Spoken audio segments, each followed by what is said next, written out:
பிரியமானவர்களே, இயேசு கிறிஸ்துவின் இனிய நாமத்திலே உங்களை வாழ்த்துகிறேன்.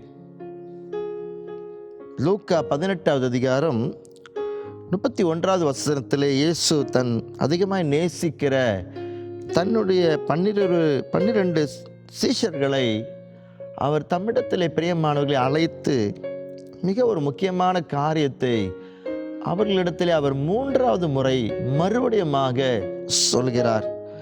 இப்படியாக சொல்கிறார், இதோ எருசலேமுக்கு போகிறோம், மனுஷகுமாரனை குறித்து தீர்க்க தரிசிகளால் எழுதப்பட்டவைகள் எல்லாம் நிறைவேறும் என்று இந்த வார்த்தையை அவர்களிடத்திலே கூறுகிறார். பிரியமானவர்களே, இயேசு கல்வாரி பாதையை குறித்து, கல்வாரியிலே என்ன நடக்கப் போகிறது என்று குறித்தும் தன்னுடைய சீஷர்களிடத்திலே இந்த வேளையிலே கூட அவர் பேசுகிறவராக இருக்கிறார். பிரியமானவர்களே, கல்வாரியை குறித்து நாம் நினைக்கும் பொழுது, கல்வாரியானது தேவன் நம்மேல் வைத்திருக்கிற அன்பை வெளிப்படுத்துகிற ஒரு இடமாக இருக்கிறது. கல்வாரி என்பது தேவனுடைய எல்லா பாடுகள், நமக்காக அவர் பட்ட பாடுகளை வெளிப்படுத்துகிற ஒரு இடமாக இருக்கிறது.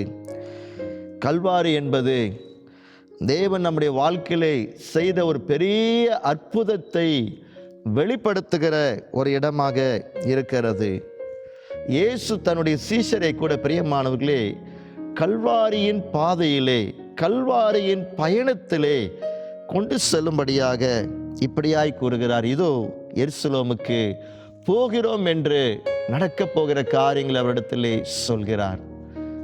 கர்த்தர் தாமே இந்த வசனங்களை நாம் தியானிக்கும் பொழுது நம்மோடு பேசுவாராக. கர்த்தர் உங்களை ஆசீர்வதிப்பாராக.